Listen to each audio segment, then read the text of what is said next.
All right, so today we are going deep on something a little bit different. We're doing a deep dive into you, Oh, interesting. specifically how to sort of crack the code of your own potential. Okay. And we're doing that with Marcus Buckingham's book, Now Discover Your Strengths. Now, I got to say, this book's approach is really intriguing to me because it's not your typical, fluffy self-help stuff. It's actually built on interviews with, get this, over 2 million high achievers. Wow, that's impressive. Yeah.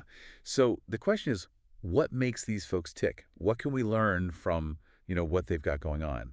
How do they get to that point of, consistent, near perfect performance, I think is how he puts it. Right.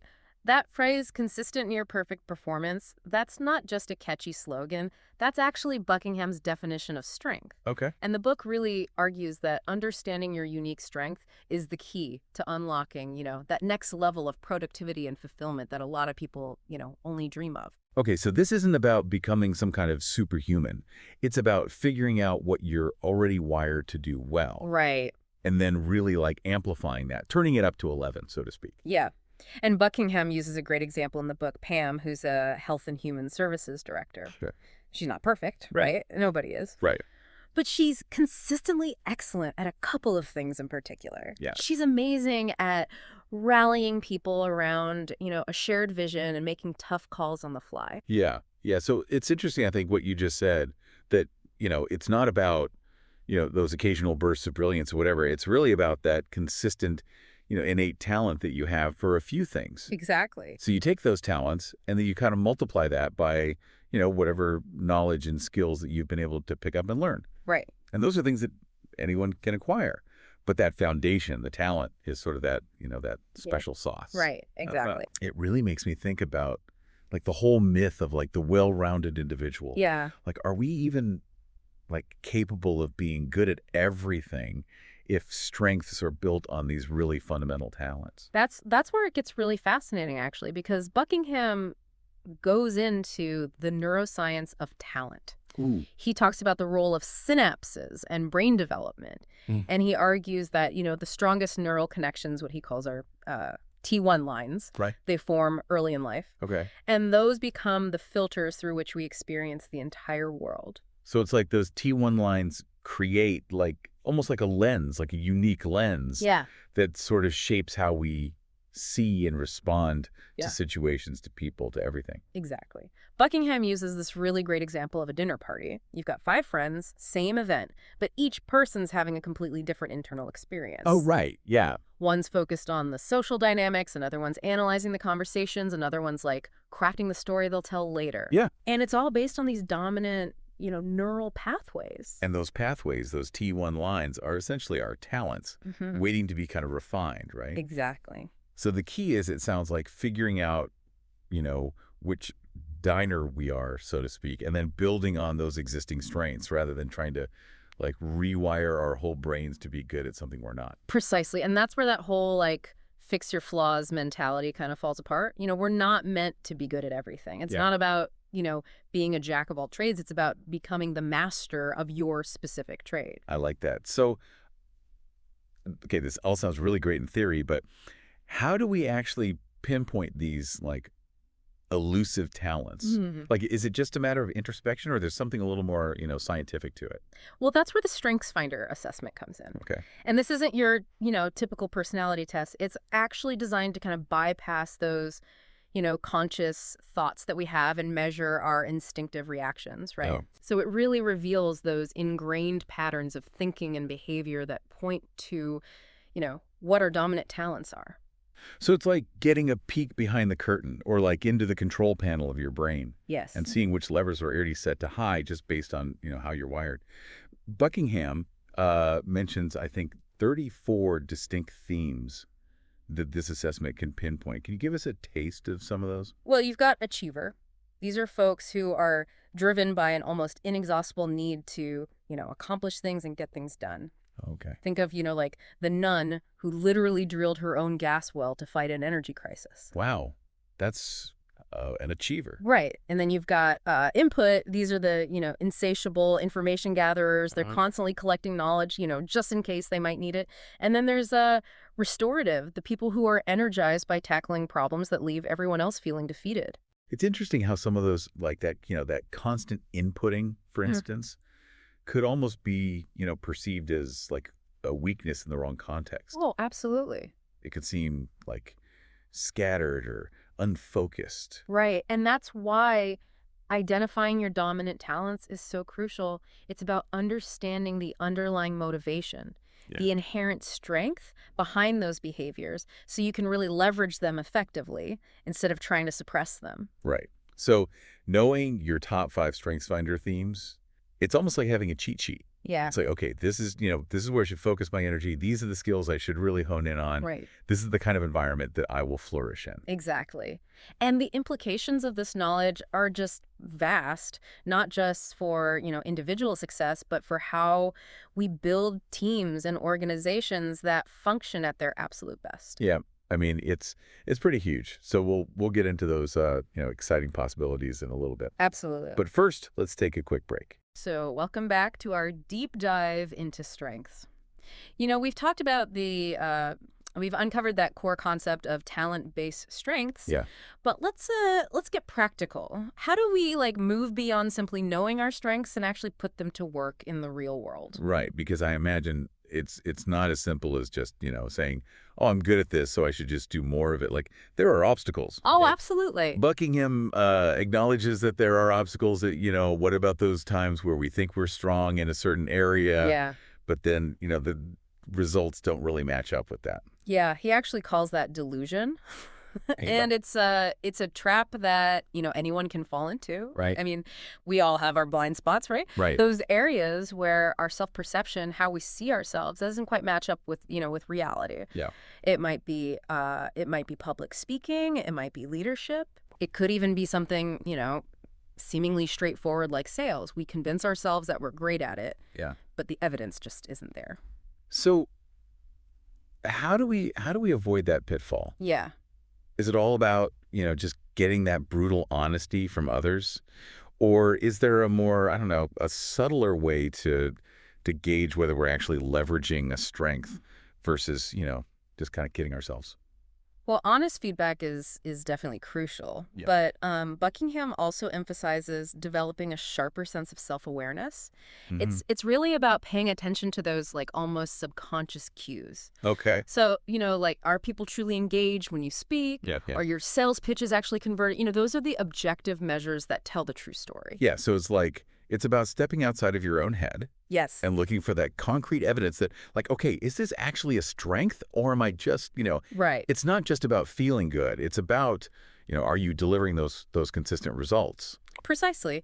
And that kind of ties into choosing the right metrics for success. Yeah. It's not about just checking boxes or meeting arbitrary standards. It's about really aligning those metrics with your unique strengths. And I think, Buckingham dedicates a whole chapter to addressing some of the post-strength finder questions that people have. Okay. What if the descriptions of your top themes don't quite resonate? Right. What if you don't see yourself clearly in those summaries? Yeah. And it's important to remember that, those 34 themes, they're really broad categories. They're capturing those, the most common expressions of each, talent cluster. Sure. But how those talents play out in your life, that specific flavor of that strength is going to be unique to you. So it's like everyone with Learner, for example, they have that thirst for knowledge, Yeah. but how they actually go about, quenching that thirst, that varies from person to person. Some people are bookworms. Some people like to travel the world. Some people take apart gadgets. Right, exactly. Like it all stems from the same, It's that underlying motivation, yeah. Yeah. Yeah. It's about that drive. Right. So I guess this all kind of hinges on the idea that these talents, these T1 lines, are relatively fixed, right? Like, what is Buckingham's stance on that whole nature versus nurture debate? Yeah. Can we actually develop new talents, or are we stuck with the ones that we're born with? Yeah, he's actually quite clear on this. He Right. says talents are enduring. Okay. So while we can certainly, learn new skills and acquire knowledge, our core talents, those fundamental neural pathways, they're formed early on, and they really do resist change. So it's not about trying to become someone we're not. It's about finding the right environment to Yeah. actually nurture those talents that we do possess. Precisely. It's like, trying to force a rose bush to produce oranges. They're just going to end up frustrated. It's better to focus on creating the ideal conditions for those roses to bloom. That's a good analogy. Yeah. So, okay, let's say we've embraced our talents. Okay. We've figured out what those are, but we still have those, those pesky weaknesses that Yeah. kind of, hold us back. What's the best way to manage those? Is it just, about this relentless self-improvement, or is there a more strategic approach? Well, Buckingham actually offers a couple of strategies. One that really stands out is using your strengths to overwhelm your weaknesses. Okay. And he tells this fascinating story about Mike, this consultant, who struggled with a pretty severe stammer throughout his childhood. Okay. Spent years trying to fix it, nothing really worked. And then one day he had to give this presentation in front of a large audience, and something remarkable happened. His stammer completely disappeared. Wait, seriously, how is that even possible? Yeah. Did he suddenly develop some sort of superpower? Well, not exactly, but it's almost as impressive. Okay. It turned out that Mike had this really powerful combination of significance and communication talents. Okay. So the pressure of being on stage, the attention of the audience, that actually energized him and allowed him to speak fluently for the first time in his life.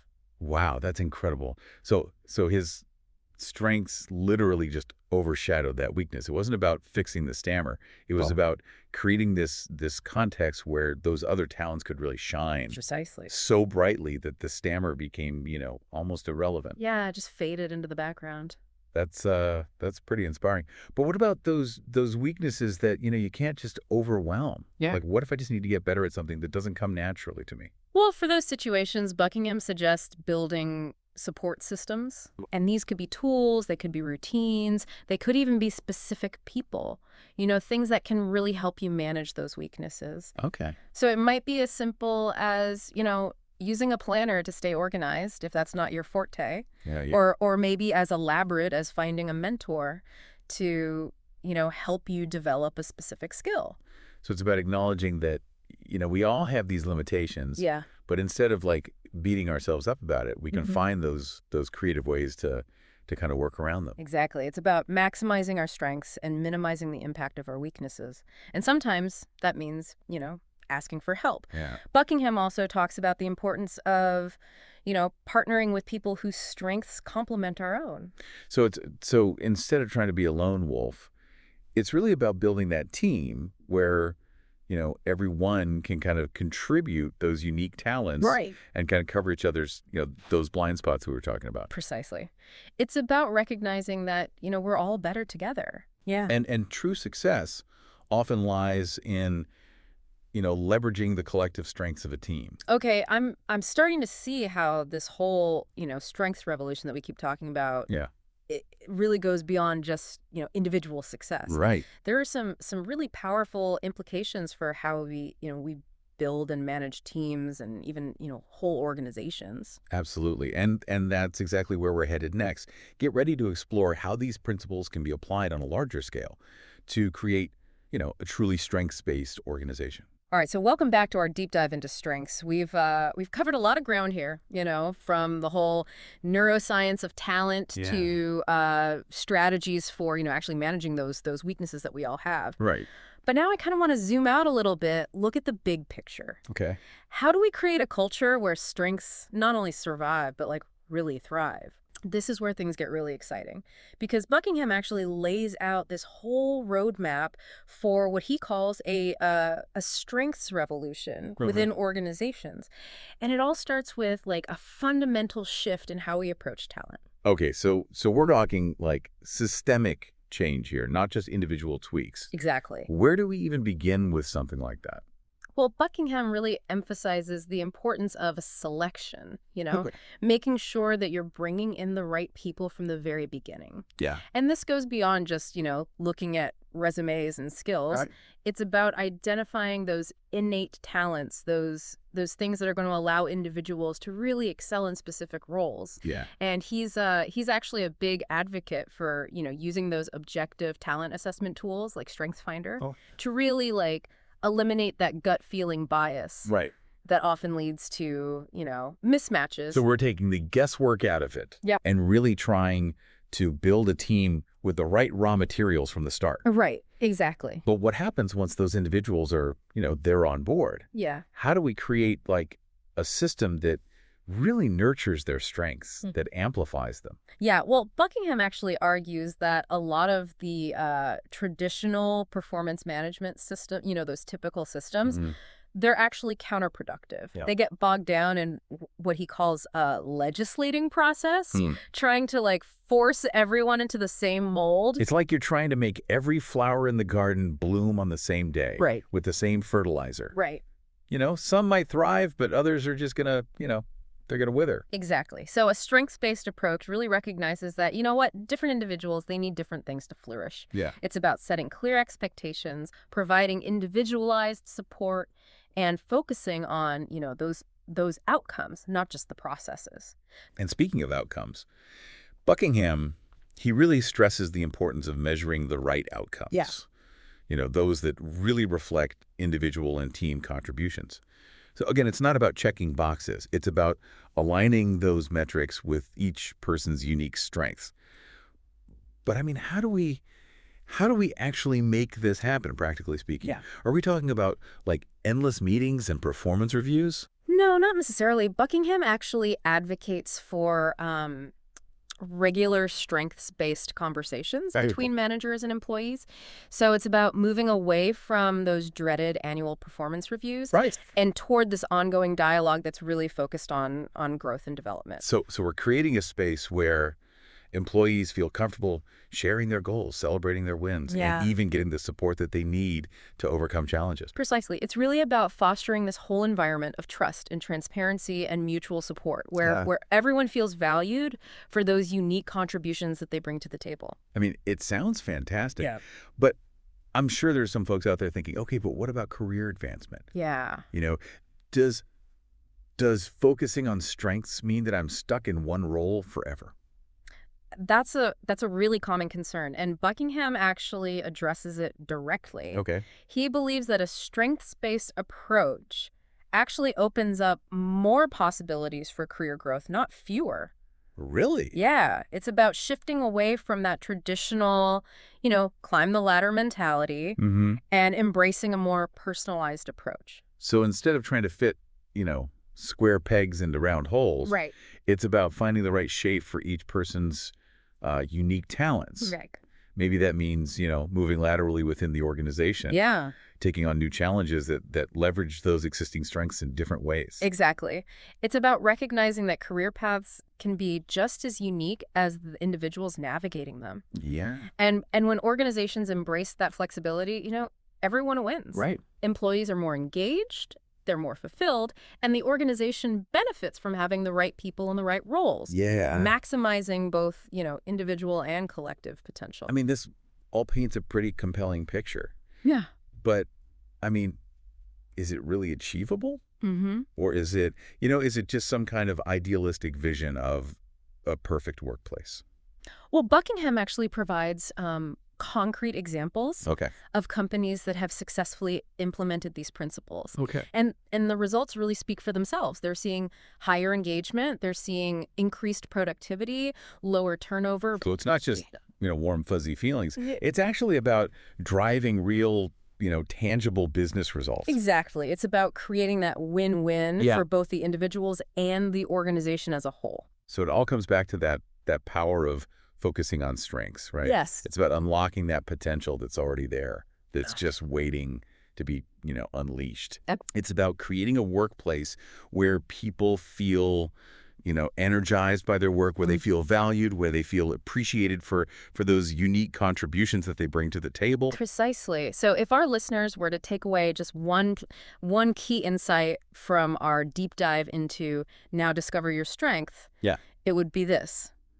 Your talents are not flaws to fix. I like it. They are the raw materials of your success. That's good. So embrace them, find ways to apply them, and don't be afraid to build a team that really complements those strengths. Lead that strengths revolution, starting with yourself. Yes. And inspiring others to do the same.